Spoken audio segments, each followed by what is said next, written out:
vuelta en 7 Magazine, en las 7 de La Rioja.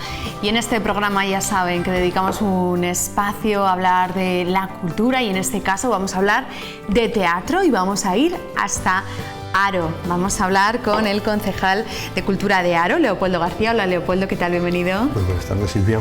Y con el director del certamen La Garnacha, con Vicente Cuadrado. Hola Vicente, ¿qué tal? Bienvenido. Hola, buenas tardes. Bueno, pues ya lo hemos desvelado. Hoy vienen a hablarnos de este certamen, el Certamen Nacional de Teatro Garnacha de Rioja, que va sumando ediciones, y cuando un ciclo de teatro o un certamen suma tantas ediciones es por algo, Leopoldo. Sí, la verdad es que estaba comentando antes con Vicente que hemos coincidido un rato. Estamos en el certamen número 24. Yo llegué a la concejalía con el 18 y ya me recogí un certamen ya consolidado y puesto en marcha. Es cierto que en los últimos años hemos tenido unos años muy dulces, hemos tenido unos años en los que hemos tenido un montón de propuestas en las que Vicente y su grupo han podido elegir, y llevamos unos años en un nivel muy alto. La verdad que hemos tenido unos espectáculos, llevamos 4 temporadas, 5 temporadas con unos espectáculos magníficos que cada vez que terminamos la temporada decimos los hemos superado, y supone un problema porque cuando coges ese nivel antes o después nos tenemos que caer. También es cierto que este año en principio pinta muy bien, con lo cual estamos contentos, pero sí que es cierto que es un orgullo que una ciudad como Haro mantenga un nivel teatral tan alto. Yo tengo que agradecer públicamente tanto a Vicente con su gente, que son los almas máteres sobre las que funciona el certamen, pero luego el esfuerzo que hace el ayuntamiento, el esfuerzo que hace el gobierno, y luego siempre me gusta acordarme de esos patrocinadores que aparecen por ahí, esas empresas que dedican una parte de su beneficio a apostar por la cultura. La verdad que hay que levantarse el sombrero y hay que agradecer que en momentos como los que hemos pasado en los últimos años se siga apostando por la cultura, y la verdad que yo como concejal responsable estoy muy feliz. Cultura con mayúsculas, sí. La que viaja a Haro en estos meses, porque desde luego estamos hablando de un certamen, como les estamos diciendo, con una calidad increíble, que entiendo que Vicente lo ha tenido que pasar mal dedicando y escogiendo obras, ¿no? No sé cuántas propuestas has llegado a poder recibir. Pasar mal, no, pasármelo muy bien. Muy bien, ¿no? Por eso pero lo hago. luego... Sí, hemos recibido este año 152 propuestas. Ajá. Entre aficionados y profesionales. Se ven todos los vídeos, e incluso algunas obras, si hay alguna duda, nos desplazamos y la vemos en directo, fundamentalmente en la fase profesional, y elegimos, pues en este caso, 6 compañías de las más apetecibles, de las que nosotros creemos que tienen más calidad y a nivel aficionado, y 7 a nivel profesional, ¿no? Entonces hacemos una valoración, una selección de los grupos, y sobre esas 152, pues este año vamos a elegir 13. 6 aficionadas, que son ahora, y 7 profesionales que vendrán a concurso en la segunda fase del certamen a partir del 14 de noviembre. ¿Qué propuestas has encontrado en esta edición? Como todos los años, propuestas, a mí sobre todo a nivel aficionado, pues las compañías más o menos hacen su segunda forma de vivir, como yo digo, en el teatro, ¿no? Porque el teatro amateur no quiere decir que sea peor o mejor que el profesional, es diferente. Hay muchas compañías aficionadas que tienen una calidad absolutamente contrastada y que funcionan a nivel como cualquier compañía profesional. En realidad, el ser profesional del teatro es sacarse una licencia fiscal. Tú podrías ser profesional del teatro mañana si sacas una licencia fiscal, y yo seguiría siendo aficionado, ¿no? Esa es la diferencia. Muchas veces nosotros confundimos esto. A nivel aficionado seleccionamos un tipo de propuestas, y a nivel profesional seleccionamos otras. Lógicamente, las propuestas que a nosotros de una forma o de otra más nos pueden interesar para la consolidación del certamen son propuestas de compañías contrastadas a nivel nacional. Es decir, si aquí se presenta el Teatro Español de Madrid, o se presentan producciones del Festival de Mérida o producciones del Festival de Cáceres, pues hacen que el festival sea muchísimo más potente que si no se presentan esas compañías. Yo solo puedo seleccionar de lo que yo no puedo contratar, solo puedo seleccionar de lo que me mandan. Pero estamos muy contentos con lo que hemos recibido. Me preguntabas, ¿qué hemos recibido? Hemos recibido pues propuestas absolutamente increíbles, y vamos a hacer un festival que todavía no se puede decir, porque todavía no lo tenemos cerrado. Estamos justo entre hoy, mañana, pasado, para cerrar el profesional con compañías que vamos a tener pues el mejor teatro que se puede hacer en España, fuera del teatro, bueno, fuera y dentro del teatro comercial, porque también habrá propuestas dentro del teatro comercial. Es decir, yo creo que va a ser un poco de todo. Yo recibo las cosas, las vemos y sobre esas propuestas, cuanta más calidad tienen las propuestas, más contento me pongo yo. Hablábamos de dos fases, ¿verdad, Leopoldo? Sí, habitualmente nosotros la fase aficionada la hacemos en primavera y la fase profesional en diciembre, pero el año pasado ya como consecuencia del COVID creo que fuimos de los pocos certámenes que mantuvimos la actividad. Y entonces la verdad que asumimos un cierto riesgo, pero la verdad que la experiencia fue muy satisfactoria, y este año creemos que va a ser mucho más, lógicamente va a ser mucho más fácil. No hemos parado de hacer teatro, y vuelvo a repetir, estos últimos años estamos recogiendo un trabajo de 24 años y la verdad que es una gozada. Entonces poder ver, como ha dicho Vicente, poder ver teatro de la calidad del que estamos viendo en los últimos años, yo animo desde esta plataforma a los jarreros. En Aro está muy consolidado, pero animo a que la gente que está cerca de Aro, que merece la pena dedicar estos días, ver los programas y elegir un poco en función de lo que le guste más a uno. Tuve comedia, drama, tragedias, pero sí que es cierto que es una oportunidad divina pasar una tarde en Aro y luego terminarla con una función de teatro. La verdad que no va a dejar, no va a dejar a nadie indiferente, y las propuestas son muy atrevidas, las propuestas son de una gran calidad, con lo cual animar al que ame al teatro, animar que Aro tiene un fin de semana magnífico, o tiene de aquí a final de año, tiene unos fines de semana magníficos. A esta ciudad llegan estas obras de teatro. Empieza ya este sábado 2 de octubre, Vicente, tenemos Baile de Huesos, de Elena Belmonte. Sí, Baile de Huesos es una obra del Teatro Estudio de San Sebastián. Nosotros hace 2 años, fue el último año que se hizo, nos dieron el premio Max aficionado. Este grupo es el que va a recibir en el Arriaga de Bilbao dentro de 3 días el premio Max aficionado también. O sea que bueno, el Teatro Estudio de San Sebastián, y pone Baile de Huesos. Es una historia pues de 4 personas, 2 hombres y 2 mujeres, pues que la muerte les visita, y es una comedia dramática, ¿no?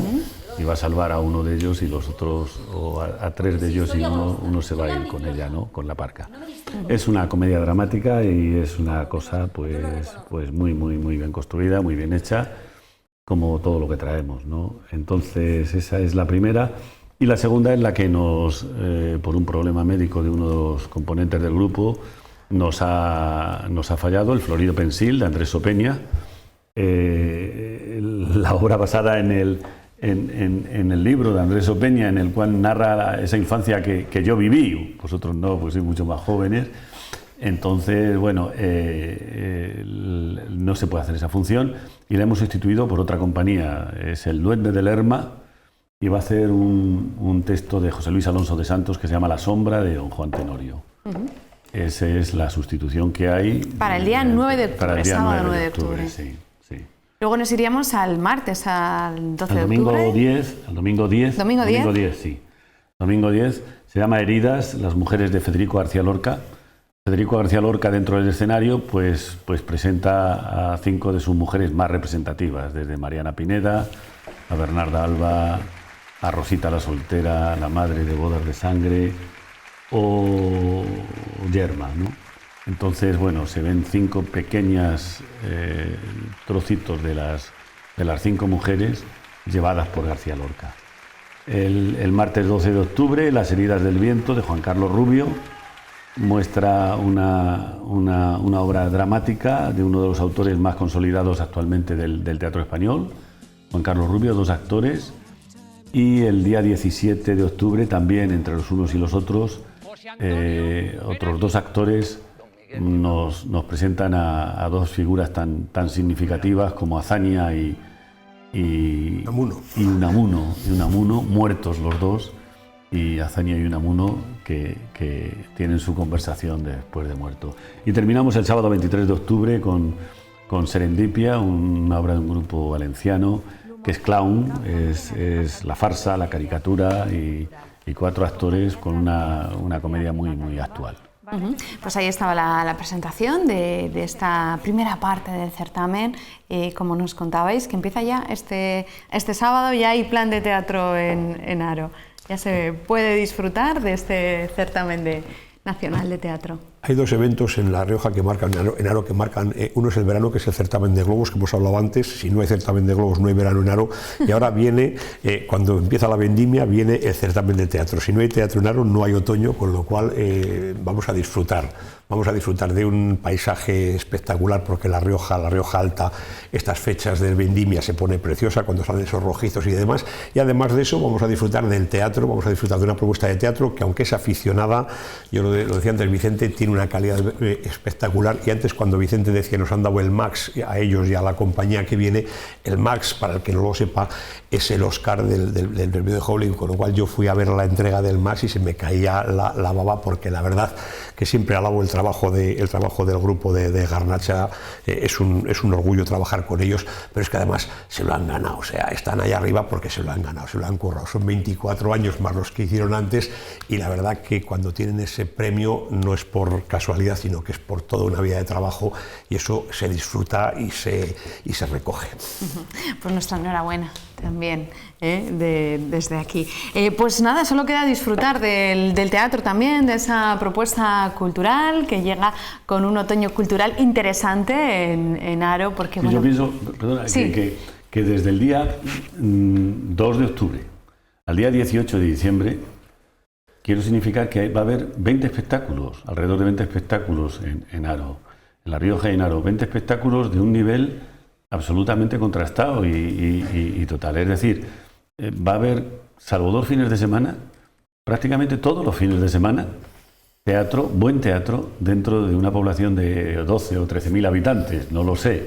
Entonces es un auténtico lujo el que durante casi 2 meses y medio, 20 espectáculos se puedan ver en una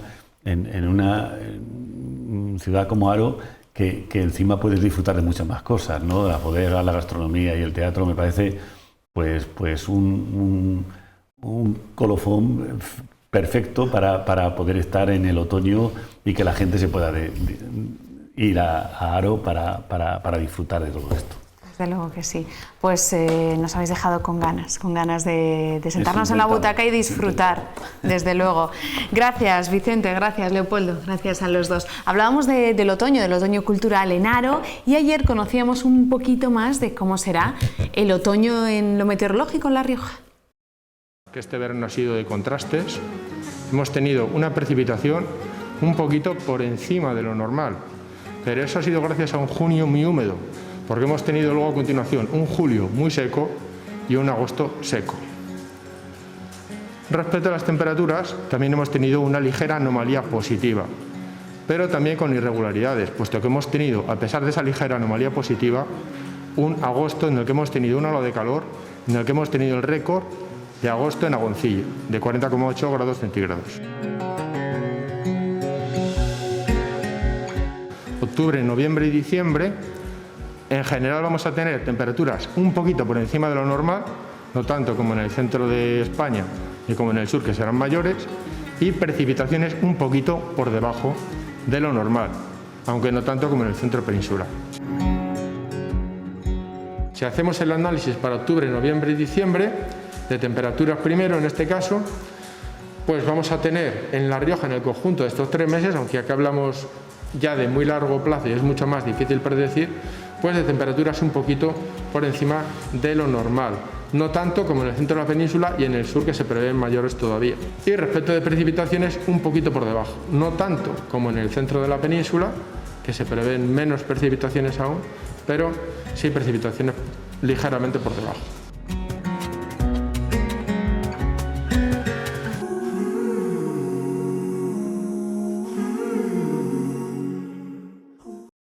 Y ahora vamos a hablarles del único Miguel Ángel que hay en España, del único Miguel Ángel que hay en La Rioja. Es un cuadro, se llama El Calvario y está en la concatedral de Santa María la Redonda, en Logroño, la capital riojana. Vamos a hablar de la historia, de la intrahistoria de este cuadro y lo vamos a hacer con Bruno Calleja. Hola Bruno, ¿qué tal? Hola. Bienvenido. Gracias, aquí estamos. Vaya joya nos has traído esta semana. Muy bien. Una joya que mucha gente no sabe que está en la catedral de la concatedral de Logroño, de Santa María la Redonda. Eso es, bueno, pues sí, hemos escogido desde luego una pieza pequeña pero muy importante. Lo primero, para quien no lo ubique, vamos a señalar dónde se encuentra ahora mismo. Para verlo tendríamos que entrar por la puerta de portales de la Redonda, continuar a mano derecha y colocarnos justo detrás del altar mayor. Allí, en una hornacina, está colocado un cuadro, pues que no es un cuadro que no es muy grande y bueno, pues que está bastante bien iluminado y bastante bien protegido, que es el que estamos viendo en la imagen, el Calvario de Miguel Ángel. Una obra pues pintada, obviamente, en el Renacimiento y con mucho, desde luego, de los aires de Miguel Ángel. Pero un Miguel Ángel que se debe también a otros tres protagonistas más que vamos a ir detallando. Esa es parte de la intrahistoria de este cuadro, lo estamos viendo, es un cuadro pequeñito que puede verse detrás del altar mayor. Es un cuadro que podría pasar desapercibido si no llega a ser por lo protegido que está, prácticamente parece una caja fuerte. Es una caja fuerte. Totalmente para proteger este cuadro que, como decimos, hay que situarse en la girola detrás del altar mayor y ahí encontraremos esta obra. Esta obra, bueno, pues arrancan los talleres de Miguel Ángel, pero digamos que la historia había empezado un poco antes. ¿Dónde podemos empezar a buscar la historia? Bueno, pues este cuadro, este Calvario, fue encargado por una noble italiana que vivía en Ischia, que se llamaba Vittoria Colonna. Esta señora había estado casada al principio de la historia con Francisco Ferrante d'Ávalos. D'Ávalos procedente del pueblo de Ávalos, aquí en La Rioja. Y bueno, pues como en aquellos momentos, pues era un matrimonio concertados, que se casaron muy jóvenes, pero bueno, en este caso tuvieron suerte, porque entre ellos se enamoraron y bueno, pues vivieron una historia que también es cierto que duró poco, porque él fue llamado a la guerra, fue herido y murió muy poco tiempo después. Entonces, pues bueno, pues Vittoria Colonna quedó dañada por lo que había ocurrido y bueno, pues se dedicó a tener pues una vida pues dedicada a la cultura, dedicada pues una vida un poco pues más nobiliaria, podríamos decir, bueno, pues eso. Y bueno, dentro de esta vida que hace Vittoria Colonna, pues hace una amistad con Miguel Ángel, que está trabajando en esos momentos en la Capilla Sixtina, está trabajando en Roma, en una de sus obras maestras. Entonces, bueno, pues ella considera que necesita un calvario para practicar sus oraciones y se lo encarga a él.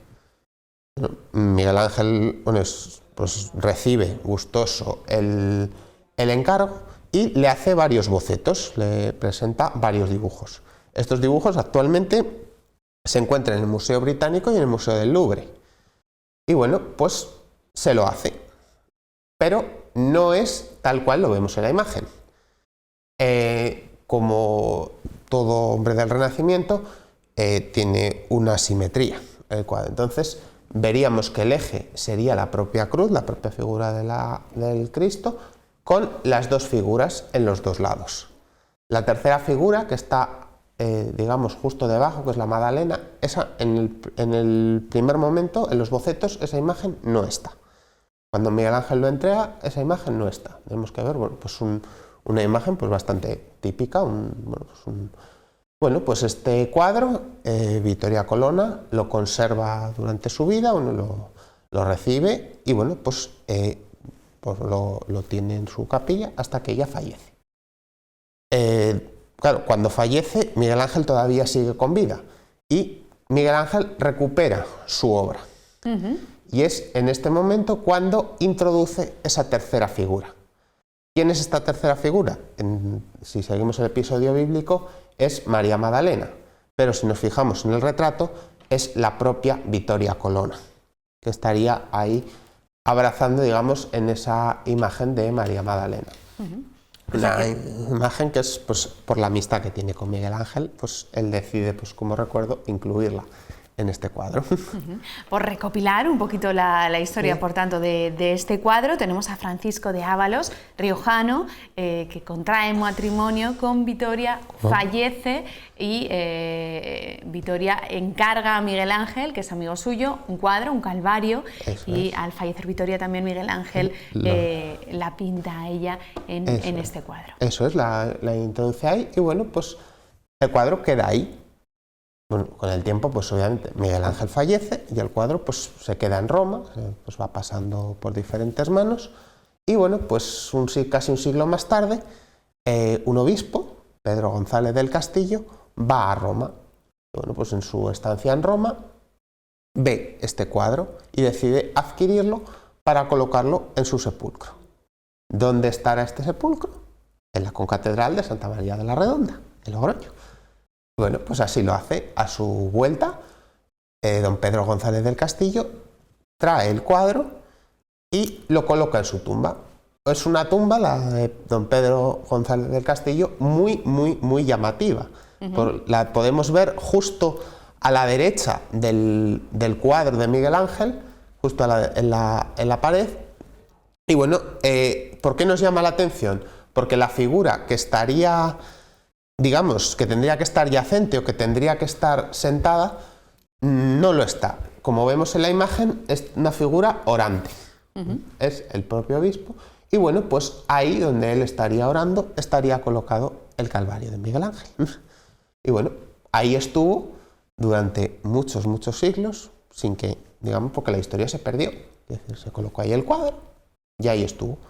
Hasta que, bueno, pues hace ya unos años, varios especialistas en el tema empezaron a investigar y empezaron a recuperar la historia. ¿Cómo se empieza a recuperar? Pues comparándolo en primer lugar con esos bocetos que hemos comentado que están en el Louvre y en el Museo Británico, por ejemplo los que estamos viendo en la imagen, con esos trazos que hacía Miguel Ángel con esos esbozos. Y bueno, pues vemos por ejemplo, ese es un retrato que le hace Miguel Ángel a Vittoria Colonna. Y bueno, pues se empiezan a estudiar las comparativas entre los diferentes personajes y se empieza a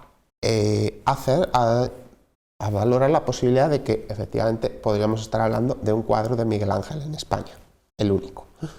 Por tanto, menuda sorpresa. Eso es. Estaba ahí en la concatedral de Santa María la Redonda, en Logroño, un cuadro frente a en ese sepulcro, cuando empezaron a percibir y empezaron a estudiar.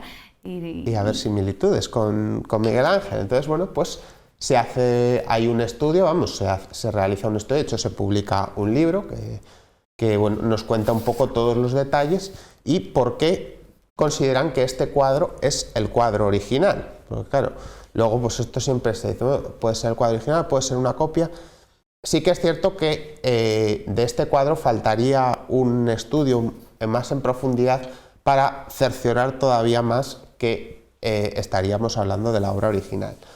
¿Por qué destaca que a veces esa presencia de Miguel Ángel o por qué empiezan a sospechar? Bueno, pues porque dentro de lo que es el propio cuadro hay unos caracteres en hebreo, que bueno, que los investigadores quieren colocar ahí esos supuestos orígenes judíos que tuvo el propio Miguel Ángel. Entonces, pues es una presencia más, es un elemento que reafirma todavía más esta teoría que bueno, y que claro, pues que obviamente pues es pues desde luego toda una importancia que esté esta imagen en Logroño. Una auténtica joya. Porque claro, tenemos de esta historia, digamos que este cuadro es el resultado, porque es el resultado de estos personajes. Porque luego también, claro, hablando de este cuadro y hablando que hemos mencionado antes a Francisco Ferrante Dávalos, la casa que se sospecha que es la casa de Ábalos está todavía en pie. La hemos visto antes ahí, la estamos viendo en una imagen en 1903 y ahora en la actualidad, ¿cómo se encuentra? Vemos que bueno, tampoco es que haya cambiado mucho Y bueno, pues el edificio que la casa es la Casa del Virrey, se llama la Casa del Virrey de Nápoles. Entonces ya nos lleva otra vez a Itza, nos empieza otra vez a remontar a esta historia. Entonces, pues una historia preciosa que hemos querido hablar de ella, de esta joya, de este Miguel Ángel, que ustedes pueden visitar si quieren en la Concatedral de la Redonda, que muchos desconocen, así que es una buena excusa para darse una vuelta por la Concatedral de la Redonda y visitar esta joya, este cuadro de Miguel Ángel, que como les decimos está justo detrás del altar mayor. Y hemos conocido un poquito más de esta intrahistoria, de esas casualidades, de ese cruce de personas, y al final esta obra acabó aquí. Gracias, Bruno Calleja, te espero la próxima semana. Gracias a vosotros, para conocer encantado. más de nuestra historia. Nosotros nos vamos, llega ahora punto de encuentro. Yo les espero mañana. Adiós.